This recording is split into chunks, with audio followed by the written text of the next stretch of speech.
I tracked my sleep every night for a year. I expected to find a sleep pattern. I found a food pattern. Which, if you've tried the sleep hygiene stuff, the no screens, the magnesium, the cooler room, the earlier bedtime, and nothing has shifted the way you sleep, might be the most useful thing I found in 13 months of data, because I was looking in the wrong place, completely the wrong place. 295 days tracked in 2025.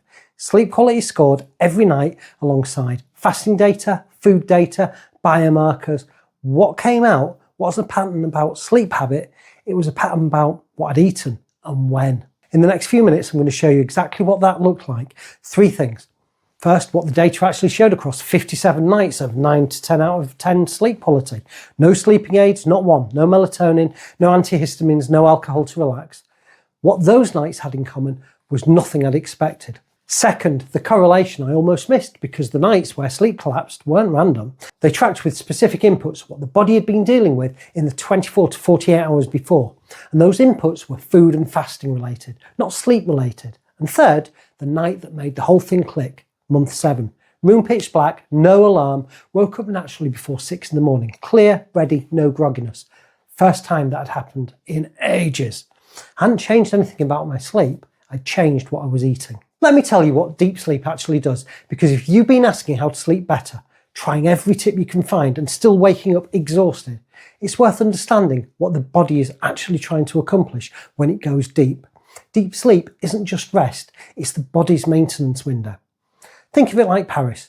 Beneath the beautiful streets of Paris, under all the Haussmann buildings and cobblestones, is one of the most impressive drainage systems ever built.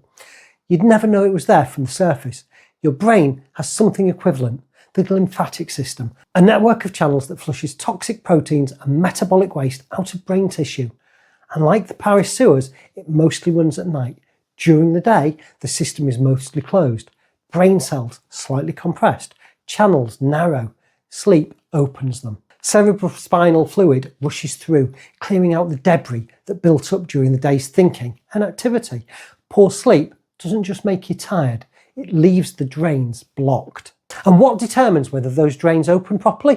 That's where it gets interesting, and where the standard sleep advice completely misses the point. Dr. Michael Mosley, science journalist, formerly practicing GP, had covered a Cornell University sleep lab study that most people walking around asking, why am I not getting enough deep sleep, have never heard of. In that study, when participants ate meals high in saturated fat, sugar and simple carbs, they had lighter, more disrupted sleep. When the same people ate more fibre and protein, they had deeper, more restorative sleep. Same people, same bed, different food.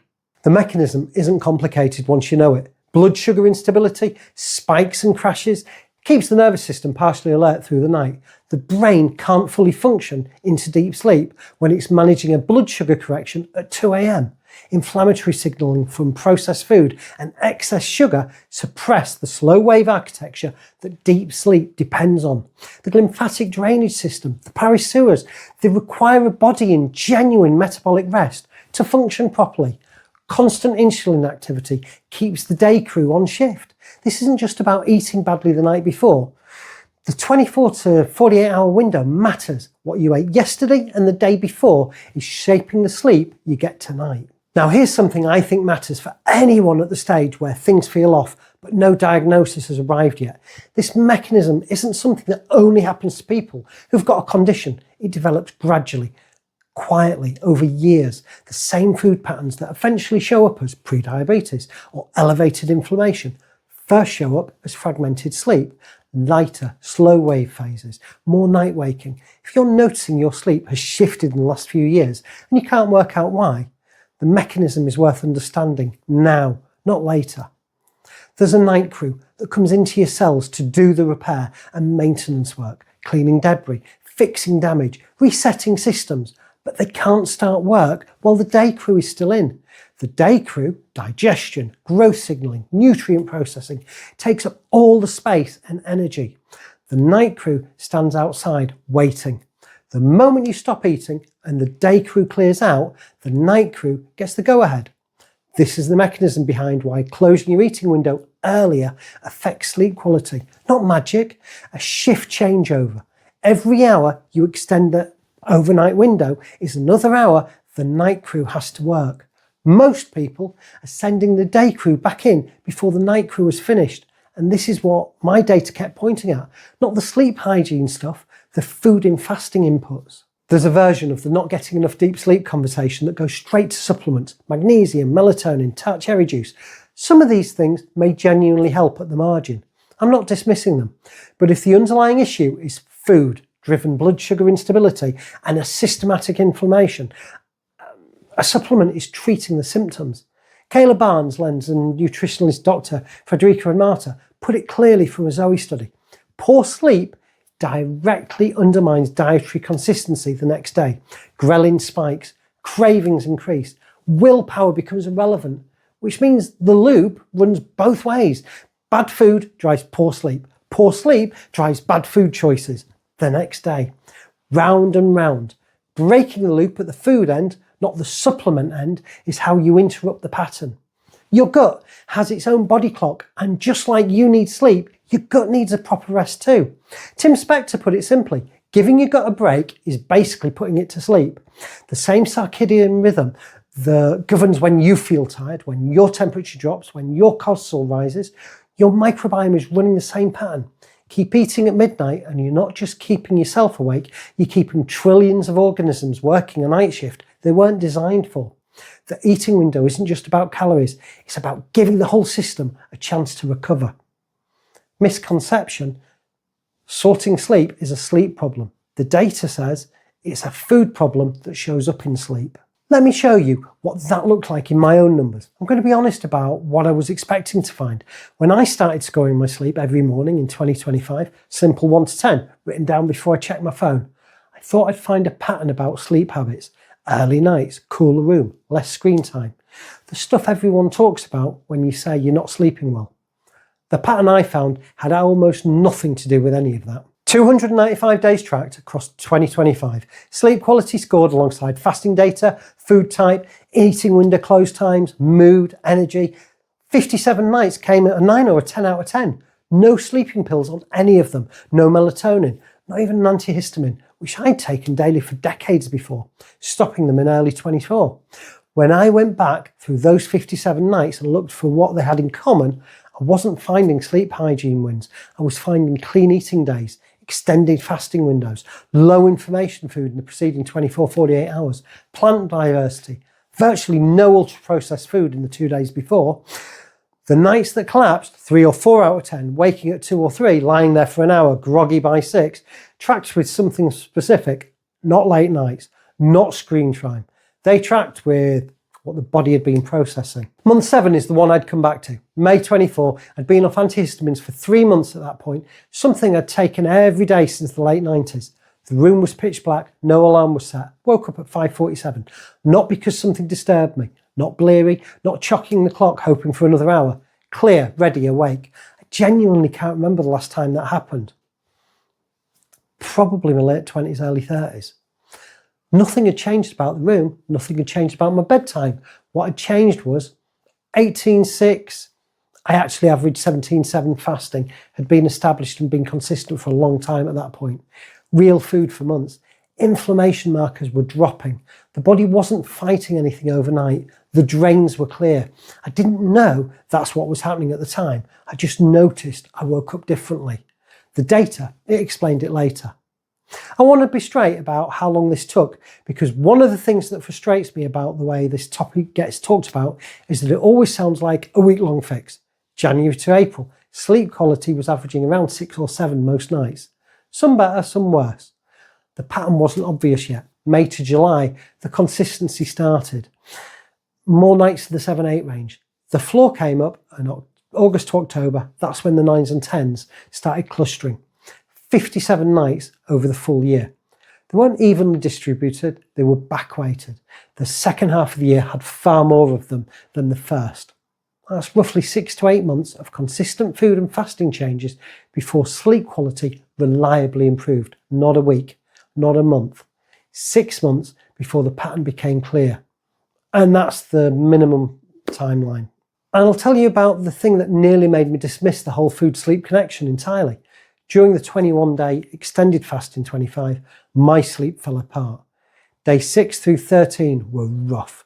Day 9, maybe 4.5 hours lying there, not sure if I was actually asleep. Day 13, 2.5 hours, then another 2, then a 90-minute crash nap, completely knackered. If I had been looking for fasting equals better sleep as a simple rule, the extended fast data would have broken it. What it actually showed was more nuanced than that. Extended fasting disrupts sleep during adaptation, days 7 to 10 in particular, when adrenaline and cortisol are adjusting and the hormonal balance is shifting. That's temporary. The sleep quality gains that I was seeing across the year weren't from fasting alone. They were from combination. Real food on eating days, extended overnight windows, reduced inflammation load. The fasting was one part of it. The food quality on non-fasting days was the part I'd underestimated. 2 steps forward, 1 step back. The thing I genuinely hadn't expected, the speed of response. A bad food day, specifically a day with significant ultra-processed food or a high sugar evening, would show up in sleep quality that night and certainly by the following night. I found this more quickly than I expected. The lag wasn't weeks, it was hours. And that was genuinely useful. Not because I wanted to be anxious about every meal. I wasn't, and I'm not. But because it made the correlation real in a way that tracking alone hadn't. I could feel the connection. The data confirmed what I was already noticing. If you're at a stage where you're asking questions before things get serious, this is what this channel is for. Real data, real GP conversations, properly documented, not a bloke shouting about superfoods. Subscribe if this sounds more useful. If I was starting from scratch, someone who'd been asking how to sleep better for years and had tried most of what's out there, the only thing I'd have done differently is started tracking sleep quality against food inputs much earlier. Not sleep quality in isolation, sleep quality alongside what I'd eaten and when. Because without that pairing, you're flying blind. You can't see the correlation. You can just see a number that goes up and down and you don't know why. What I'd suggest, and this is just what worked for me, n equals 1, one person's data, is a 4-week experiment. Close your eating window 3 hours before bed, maybe 4, but consistently whatever you choose. Not occasionally, not most nights, for 4 weeks. Don't change anything else first. No new supplements, no new bedroom routine. Just that one change. Stop eating 3 or 4 hours before you sleep. Score your sleep each morning on a simple 1 to 10 and write it down. At the end of 4 weeks, look at whether the pattern has shifted. Not individual nights, the overall pattern. Individual nights and noise. The trend is the signal. If you want to go further, note what you ate in your last evening meal. You're looking for whether high sugar evenings, ultra-processed food or late heavy meals are clustering with your worst sleep nights. Most people who do this for a few weeks see the correlation clearly. Not everyone. This is n equal 1 territory and bodies are different. But in my experience, once you start tracking both together, the connection becomes hard to ignore. Don't track your sleep quality obsessively either. Score it once in the morning and move on. Constant monitoring of sleep is its own anxiety source. 4 weeks to see an early trend, 3 to 4 months before you expect consistent improvement if the food changes are genuine. 6 months before the full picture emerges. These are months, not weeks. That's the honest timeline. Anyone promising faster than that is selling something. If you're on diabetes medication or blood pressure medication, changing when you eat, shifting your eating window, closing it earlier can affect medication timing and medication effectiveness. So please speak to your GP before making those changes. Don't just shift the window without checking. If you're on any medication at all and you're considering extended fasting rather than just shifting your window, the conversation is with your GP. It becomes far more important, not less. Red flags to watch: dizziness that doesn't pass, heart palpitations, extreme fatigue beyond adaptation. If any of those appear during changes to your eating pattern, stop the change and see your GP. I've built a sleep fasting tracker, logs your eating window, close time, your morning sleep quality score, your fasting data, and shows you the correlation across weeks. It's the tool I use, links in the description, it's free. And one more thing before you go. This is educational content, it is not medical advice. If you're considering changing your eating pattern, your fasting window, or anything related to your diet, please speak to your GP first. I'm not a doctor, I'm a bloke with 13 years of NHS blood tests who got curious about the data. That's what this channel is. Take it in that spirit.